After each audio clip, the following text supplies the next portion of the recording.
बहुमत ल्याउन सक्ने तागत अहिले पनि एकताबद्ध नेकपाले राख्छ। नेकपा फुट्दैन, नेकपा एकताबद्ध भएर जान्छ। अब तपाईँ घुमाएर नबन्नु, सिधा भन्नुहोस् तपाईँ। ए बाबा, युट्युबमा गरम मसला चाहिन्छ सोसियल मिडियालाई भन्दैमा पुण्य गौतमले ठाडो राजनीतिक वक्तव्यबाजी गर्दैन। उसले विवेक पुर्याएर एउटा PhD स्तरको मान्छेले कसरी बोल्छ त्यो तपाईँलाई थाहा छ। राजनीतिक हिसाबले जनताको फैसलालाई जनताले जुन अभिमत दिनुभएको छ अघिल्लो निर्वाचनमा, त्यो म्यान्डेटलाई कदर गर्दै चोलेन्द्र शमशेर जङ्गबहादुर राणा तपाईँ र तपाईँका न्यायाधीशहरूले जनताको मतलाई सम्मान गर्दै यो 5 वर्षसम्म जुन म्यान्डेट पाएको छ सरकारले त्यो काम गर्ने मौका पाउनुपर्छ। लोकतन्त्रमा सरकार अदली बदली हुन सक्छ, तर कन्स्टिट्युसनल कु हामीलाई मान्ने छैन। नेपालको प्रगति उन्नति हित कहिले पनि उसले चाहेको छैन। नेपालको national sovereignty, territorial integrity, independency विरुद्ध भारतीय विस्तारवादले तारा नङ्ग्रा गाडेको तपाईँलाई थाहा छ। भारतीय एजेन्टहरू मलाई संवैधानिक असंवैधानिकको त्यत्रो ठुलो चिन्ता छैन। मलाई राजनीतिक रूपले हेर्नु छ र मैले पोलिटिकल चस्माबाट हेर्दा, राष्ट्रियताको आँखाबाट हेर्दा अहिले निर्वाचनको घोषणा गर्नु भनेको अरूतिर अन्त चैतमा जनता भने जस्तो कोहीलाई के धन्दा कोहीलाई के धन्दा, घर जाइला खानाकै धन्दा भने जस्तो हो। र सम्माननीय प्रधानमन्त्रीज्यूले टाढासम्म हेर्न सक्नु पर्थ्यो, दूरदृष्टि राख्न सक्नु पर्थ्यो। यो कुरोमा उहाँ चुक्नुभयो भन्ने मेरो ठहर हो। र म स्पष्ट रूपमा भन्न चाहन्छु, पुण्य गौतम माधव नेपाल निकट मान्छे हो तपाईँ। नेकपाका सांसद मन्त्रीहरू डिफेन्सिभ हुँदाखेरि म सडकमा उत्रिएर देशको पक्षमा, जनताको पक्षमा, विकासको पक्षमा, समृद्धिको पक्षमा, नेपालको महान झन्डा, नेपालको महान सिमाना अनि कालापानी लिपुलेक लिम्पियाधुरा नेपालले जब मानचित्रमा अटायो त्यसको पक्षमा हामीले लडेका थियौँ। सरिता गिरी जस्तो देशद्रोहीको म आज आर्थिक रूपमा तन्नम भएको छु। कसरी? त्यसकारणले गर्दाखेरि म तपाईँलाई भन्न चाहन्छु, पुण्य गौतमले कसैको आनासुकी फुटेको कौडी पनि खाँदैन। र अर्को कुरा, मलाई ब्रह्मले जज गरेको, कन्साइन्सले जज गरेको कुरा बोल्नु छ र म कुनै सम्झौता गर्दिनँ। स्पष्ट रूपमा म भन्न चाहन्छु, अहिले जसरी संसद विघटन भएको छ यो कुरा राजनीतिक हिसाबले गलत छ। यसको परिणाम हामी भोग्न तयार हुनुपर्छ। र म भन्न चाहन्छु तपाईँलाई, उलमुलमा जिउ जोगाउनु, अनिकालमा बिउ जोगाउनु भन्छन्। प्रतिकूल स्थितिको पनि सामना गर्न हामी तयार छौँ र मलाई अझै पनि आत्मविश्वास छ नेकपा अहिले पनि जनताको बिचमा गएर कम्फर्ट जोनभित्र छिरेर बहुमत ल्याउन सक्ने तागत अहिले पनि एकताबद्ध नेकपाले राख्छ। नेकपा फुट्दैन, नेकपा एकताबद्ध भएर जान्छ। दर्शकबिन, स्वागत छ सम्पूर्ण मिडियामा। आज हामी अलिकति फरक सन्दर्भमा रहेर कुराकानी गर्न गइरहेका छौँ। दर्शकहरूलाई पनि थाहा छ, आज मात्रै प्रधानमन्त्री केपी शर्मा ओलीले मन्त्री परिषदको आकस्मिक बैठक मार्फत संसद विघटन गर्ने प्रस्ताव गर्नुभयो र त्यो उक्त प्रस्ताव लिएर राष्ट्रपति समक्ष पुग्नुभयो। र भर्खरै हामीलाई प्राप्त भएको सूचना अनुसार उक्त प्रस्तावलाई राष्ट्रपति विद्यादेवी भण्डारीले त्यसलाई स्वीकृत पनि गरिसक्नु भएको छ र निर्वाचन जुन आगामी 2078 साल वैशाख 17 र 27 गते गर्ने भनेर घोषणा पनि गरिसक्नु भएको अवस्था हो। यो बिचमा नेकपा युवा नेता, स्पष्ट वक्ता जो विभिन्न सामाजिक विषयमा अथवा विकृति विसङ्गतिका विरुद्ध आफ्नो आवाज बुलन्द गर्दै आउनुभएको छ। उहाँले यो विषयलाई कसरी लिनुभएको छ? खास गरी नेकपाभित्रकै भातृ सङ्गठन जस्तो युवा सङ्घ नेपाल, अन्य विद्यार्थी सङ्गठनहरूले पनि यसलाई विरोध गरिरहेको अवस्था छ। प्रधानमन्त्री केपी शर्मा ओलीको उक्त कदम असंवैधानिक छ र यसको सर्वत्र विरोध हुनुपर्छ भनेर सडकमा केही प्रदर्शन पनि सुरु भइसकेको अवस्थामा पुण्य गौतमले चाहिँ यसलाई कसरी हेरिरहनु भएको छ, यिनै सन्दर्भमा केन्द्रित रहेर आज हामी कुराकानी गर्न चाहन्छौँ। सुरुमा म पुण्य सरलाई स्वागत गर्न चाहन्छु। धेरै धेरै धन्यवाद, नमस्कार। आजको राजनीतिक माहौल तपाईँले बुझिरहनु भएको छ। पक्कै पनि प्रधानमन्त्री केपी शर्मा ओलीले अब संवैधानिक कु गर्नुभयो भनेर वरिष्ठ अधिवक्तादेखि साराका साराले बोलिरहेका छन्। यसमा तपाईँको कुरा चाहिँ के छ? अब विभिन्न अधिवक्ताहरूले आफ्नो दृष्टिकोण, आफ्नो विचार, आफ्नो आइडियोलोजी अनुसार बोलिरहनु भएको होला। नेपालमा तटस्थताको सिद्धान्त अपनाएर संविधानवादमा टेकेर व्याख्या विश्लेषण गर्ने मानिसहरू अत्यन्तै कम छन्। त्यसकारण कालो कोटधारीको व्याख्यामा म जान चाहन्न। त्यो मध्ये 2% चाहिँ आफ्नो कन्साइन्सले जज गरेको, ब्रह्मले देखेको र संविधान अनुरूप बोल्नुहुन्छ। बाँकी अरूले त पोलिटिकल वक्तव्यबाजी गरेको म देख्छु। त्यति मात्रै होइन, हाम्रो न्यायिक इतिहासको केही काला अध्यायहरू पनि हामीले इतिहासमा गएर दृष्टिगोचर गर्नुपर्छ। भनिन्छ सर्वोच्च अदालतमा हरिप्रसाद प्रधान पछिको क्यालिबर एकदमै उच्च स्तरीय उच्च कोटिको प्रधान न्यायाधीश मानिने विश्वनाथ उपाध्यायले समेत 2052 साल भदौ 12 गते एउटा कुख्यात फैसला गरिदिनु हो मनमोहन अधिकारी ज्यूको राइटलाई उहाँले हनन गरेर जनताको राइटलाई हनन गरेर सार्वभौम सत्तामाथि कुठाराघात गरेको कुरा पनि तपाईँलाई थाहा छ। त्यस कारणले गर्दाखेरि संवैधानिक नजिरहरू आफ्नो ठाउँमा छ। गिरिजाबाबुले छँदा खाँदाको संसद विघटन गर्नुभयो 51 सालमा, त्यसको विषयमा पनि फेरि व्याख्या होला। तर आजको विषयवस्तुमा प्रवेश गर्दा चाहिँ अघिसम्म हामी कन्फ्युजनमा थियौँ। घरि राष्ट्रपति कार्यालयबाट स्वकीय सचिवहरूले यहाँ त कुनै लिखित प्रधानमन्त्रीज्यूबाट प्रस्तावै आएको छैन, यसको विषयमा कुनै पनि निर्णय भएको छैन भनेर घरि उहाँले वक्तव्यबाजी गर्ने, घरि भइसक्यो भन्ने खालको हङ्गामा मच्चिने र एकछिनसम्म नेपालको राजनीतिक जगत अन्यलमा पनि भयो, कुहिराको काग जस्तो भयो। तर अहिले मेरो हातमा एउटा विज्ञप्ति आएको छ राष्ट्रपति कार्यालयको भनेर। यद्यपि यो नेपाल हो, यहाँ 0.1 देखि 0.5% चाहिँ फेक न्युज वा सूचनाले पनि कहिलेकाहीँ हल्लाको देशमा मार्केट तताउन सक्छन्। तर म विश्वास गर्छु यो फेक सूचना होइन र राष्ट्रपति कार्यालयद्वारा नै जारी गरिएको विज्ञप्ति हो भन्ने मलाई विश्वास छ। अब म यो पढी बाँची तपाईँलाई सुनाउने भन्दा पनि यो अलिकति लामो छ। यसको स्पिड के छ भने 2077 साल पुस 5 गते आइतबारका दिन सम्माननीय राष्ट्रपति श्रीमती विद्यादेवी भण्डारीज्यूले नेपालको संविधानको धारा 76 को उपधारा 1 र 7 बमोजिम तथा धारा 45 बमोजिम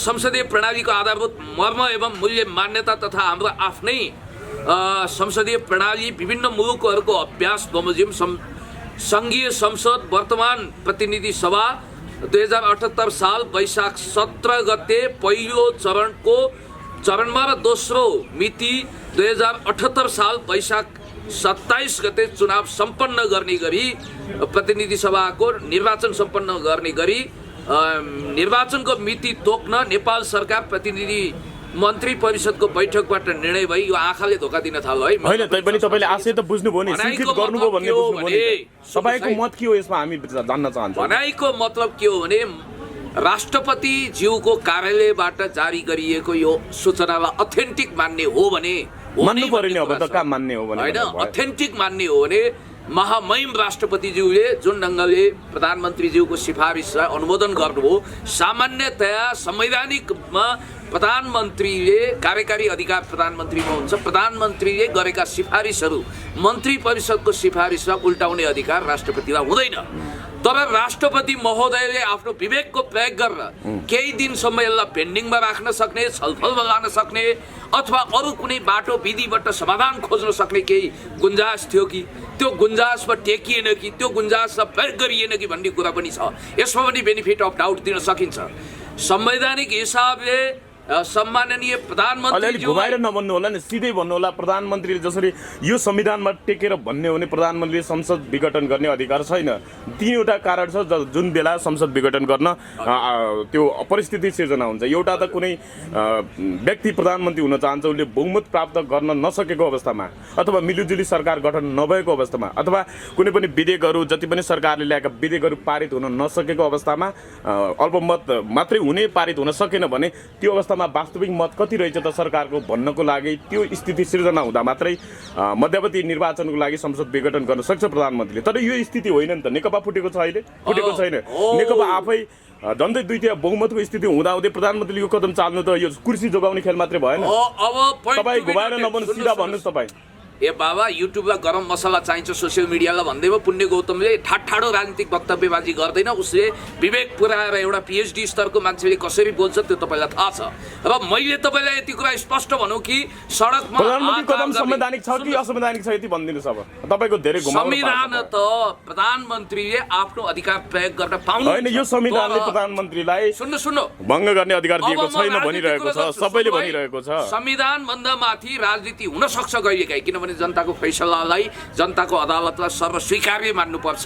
जहाँसम्म राजनीतिक निर्णयको कुरा हो संसदको सबैभन्दा माथिल्लो निकाय हो त। भन्दै छु त तपाईँलाई, संसद भन्दा पनि सार्वभौम सत्ता त जनतामा निहित छ नि त।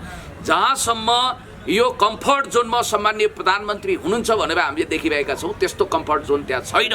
अब मैले कसैको डिफेन्स पनि गर्न प्रधानमन्त्रीले चालेको कदम उचित छ। कन्साइन्सले जज गरेको तीतो सत्य हो। पुण्य गौतम प्रधानमन्त्री केपी ओलीको पक्षमा हो त्यसो भए आजको कदम? ए बाबा, मैले उत्तर दिन पाएको छैन। तपाईँले हजारवटा प्रश्नको बाढ वर्षाउनुहुन्छ, मलाई उत्तर होइन। तपाईँले खालि घुमाउनु भयो कि बढी घुमाउनु? टु दी पोइन्ट कुरा गरिदिन्छु। टु दी पोइन्ट कुरा गर्नु। संवैधानिक हिसाबले प्रधानमन्त्रीलाई सिफारिस गर्ने अधिकार होला, त्यो हुन सक्छ। हिजो मनमोहन अधिकारीज्यूले पनि गर्नुभयो, गिरिजाबाबुले पनि गर्नुभयो।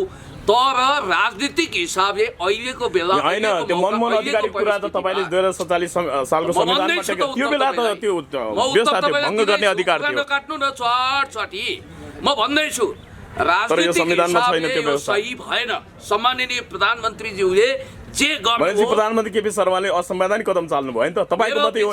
मेरो विचारमा जनमतको सम्मान गर्ने पुण्य गौतम प्रधानमन्त्री केपी ओलीको विपक्षमा यो कदमको विषय राजनीतिक हिसाबले यो बेठिक भयो भने बेठिक भयो। ल हो, एउटा कुरा त बल्ल क्लियर आयो नि। कति घुमाइ फेरि रोटी पोल्या जस्तो गर्नुभयो तपाईँले। एउटा व्याख्या विश्लेषण सहित गर्नु परेन, त्यतिकै ठाडो सपाट कम्तीमा साथीहरूले पनि बुझ्नु भयो नि, कम्तीमा उहाँको मत त बुझ्यौँ। प्रचण्ड र माधव नेपालको अभिष्ट चाहिँ पुरा भयो नि त।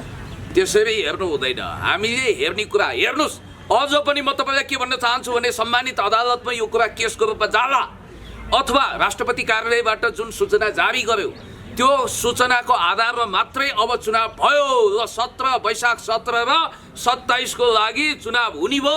अब टिकट पाउन मैले पाउनुपर्छ, नै मलाई त्यही केटी चाहिन्छ, मलाई टिकट चाहिएरै छाड्छ भनेर धेरैले मर्निङ वाक नेताहरूको डेरातिर नगर्नु, घरतिर नगर्नु। किनभने अहिले पनि अदालत जिउँदो छ र अदालतमा यो केस पुग्न सक्छ।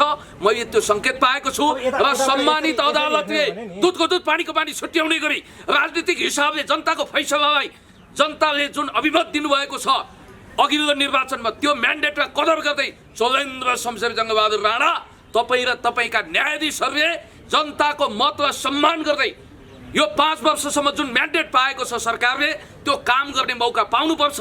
लोकतन्त्रमा सरकार अदली बदली हुन सक्छ, तर कन्स्टिट्युसनल कु हामीलाई मान्ने छैन। भनेपछि अब एकछिन राजीनामा भएको 10 मिनेट पनि बित्न नपाउँदै भारतीय अभिव्यक्ति आयो। भारतीय अभिव्यक्ति आयो। प्रधानमन्त्रीले चाहिँ अब के अरे निर्वाचन गर्ने भन्ने बित्तिकै, राष्ट्रपतिबाट स्वीकृत हुने बित्तिकै भारतीय अभिव्यक्ति आयो। भारत खुसी भयो भनेर आयो। हेर्नुहोस् त यो कस्तो अविडम्बना। तपाईँलाई एउटा कुरा भनिदिउँ, एक्सिडेन्टल प्राइम मिनिस्टर भनेर सञ्जय बारुले जुन किताब लेख्नुभयो नि मनमोहन सिंहको विषयमा, त्यो तपाईँले एकचोटि पढ्नुहोस्। पोलिटिक्सभित्रको जिगज्यागको विषयमा बाहिरबाट टाढाको हिमाल देखे जतिकै सुन्दर कुराहरू देख्न सकिँदैन। त्यस कारणले गर्दाखेरि भारतीय पक्ष त जहिले पनि नेपालको बेहित चाहन्छ, नेपालको प्रगति उन्नति हित कहिले पनि उसले चाहेको छैन। नेपालको national sovereignty, territorial integrity, independency विरुद्ध भारतीय विस्तारवादले तारा नङ्ग्रा गाडेको तपाईँलाई थाहा छ। भारतीय एजेन्टहरू सच्चा देशभक्तको बदनाम गरिरहेका छौँ। आफै चोर आफ्नै ठुलो स्वर भने जस्तो भइरहेको छ। त्यसैलाई सफल पार्न पार्टीकै नेताहरू लागे नि त पछिल्लो समय। त्यो होइन, भारतीय विस्तारवादी शासक वर्गले के चाहन्छ भन्ने कुरो डिसासिभ होइन। हामीलाई विदेशी तत्त्वले गरेको चलखेलको कुनै महत्त्व लाग्दैन। हामी त्यसलाई ठाडै खारेज गर्छौँ। जहाँसम्म हाम्रो देशको आन्तरिक मामिलाको कुरा छ, मलाई जहाँसम्म लाग्छ अब अदालतले टाङ अड्काउन मिल्दैन। हलो अड्काएर गोरु छुट्ने होइन। यहाँ कुनै पनि अथोरिटेरियन रेजिमको पक्षमा हामी छैनौँ। र लोकतन्त्रमा चुनाव हुन्छ, आकाशै खसे जस्तो, धरती नै फाटे जस्तो, बवण्डर हुने, सुनामी आउने हुँदैन। मानव चुनावै भयो भने पनि के हुन्छ त? चुनाव हुन्छ, लोकतन्त्रमा जनताले आफ्नो प्रतिनिधि छ। तपाईँले जनतालाई जनता ठगिए अनि हिरोसिमामा नागासाकीमा जस्तो लिटिल बोय र फ्याटम्यान खसे जस्तो आणविक बम खस्या छ त। यहाँ द्वन्द्व भएको छ त, हिंसा भड्किएको छ त। देशलाई जनतालाई त आर्थिक राजनीतिक हिसाबले इनकरेक्ट भयो भनेर मैले भनेको छु। आर्थिक व्यवहार नगरौँ, किनभने 5 वर्षपछि स्मूथली चुनाव हुन्छ। नगरौँ भन्ने अनि निर्वाचन घोषणा भइसक्यो, नगरौँ भनेर भयो त। अब वैशाखको निर्वाचन हुँदैछ। त्यही भएर त म भन्दैछु, जस्तो सुकै परिस्थितिको लागि पनि पुण्य गौतमहरू तयार छन्। ठुला आन्दोलनको नेतृत्व गर्नेदेखि चुनावी महासमरमा होमिन पनि शिरमा कफन हामीले बाँध। तपाईँ आफैले भनिसक्नु भएको छ प्रधानमन्त्रीको कदम यो असंवैधानिक छ भनेपछि पुण्य गौतम यो प्रधानमन्त्रीको असंवैधानिक कदमको विरुद्धमा सडकमा उत्रिन्छ। मैले संवैधानिक असंवैधानिक भनेर कानुन गलत छ त भन्नु। कानुनको नौसिङ पहिलाउने कानुनचीको भूमिका निर्वाह गरेको गलत छ त भन्नु भने। मलाई संवैधानिक असंवैधानिकको त्यत्रो ठुलो चिन्ता छैन। मलाई राजनीतिक रूपले हेर्नु छ र मैले पोलिटिकल चस्माबाट हेर्दा, राष्ट्रियताको आँखाबाट हेर्दा अहिले निर्वाचनको घोषणा गर्नु भनेको अरूतिर अन्त चैतमा जन्त भने जस्तो कोहीलाई के धन्दा कोहीलाई के धन्दा घर जग्गा खानकै धन्दा भने जस्तो हो र सम्माननीय प्रधानमन्त्रीज्यूले टाढासम्म हेर्न सक्नु पर्थ्यो, दूरदृष्टि राख्न सक्नु पर्थ्यो। यो कुरोमा उहाँ चुक्नुभयो भन्ने मेरो ठहर हो र म स्पष्ट रूपमा भन्न चाहन्छु, हिजो सम्माननीय प्रधानमन्त्री तर यो स्थिति आउनको लागि माधव प्रचण्ड हो भन्नाले उनीहरूको त्यो कतिको भन्नाले उनीहरूले गर्दा भएको हो कि होइन, यो अवस्था सिर्जना भएको जस्तो लाग्छ लाग्दैन तपाईँलाई? अब एउटा कुरा म तपाईँलाई भन्न चाहन्छु, बोलबोल माछा मुखभरि पानीको स्थिति हुन्छ कहिलेकाहीँ राजनीतिमा। म यो सबै कुरो उभौ बान्ता गरेर तपाईँलाई सुनाउँदिनँ, सबै कुरो मिडियामा सुनाउन लायक पनि हुँदैन। के अरे माधव नेपाल निकट मान्छे याद गर्नु होला, पुण्य गौतम माधव नेपाल निकट मान्छे हो तपाईँ। नेकपाका सांसद मन्त्रीहरू डिफेन्सिभ हुँदाखेरि म सडकमा उत्रिएर देशको पक्षमा, जनताको पक्षमा, विकासको पक्षमा, समृद्धिको पक्षमा, नेपालको महान झन्डा, नेपालको महान सिमाना अनि कालापानी लिपुलेक लिम्पियाद्वारा नेपालले जब मानचित्रमा अटायो त्यसको पक्षमा हामीले लडेका थियौँ। सरिता गिरी जस्तो देशद्रोहीको फुली थुत्न पनि हामी सक्षम भएका थियौँ। नागरिकता विधेयकमा राष्ट्रवादी अडान लिएर देशको सिक्किमीकरण हुनबाट हामीले रोक्यौँ। यो कुराको म प्रशंसक हुँ, मैले डिफेन्स गरेको थिएँ।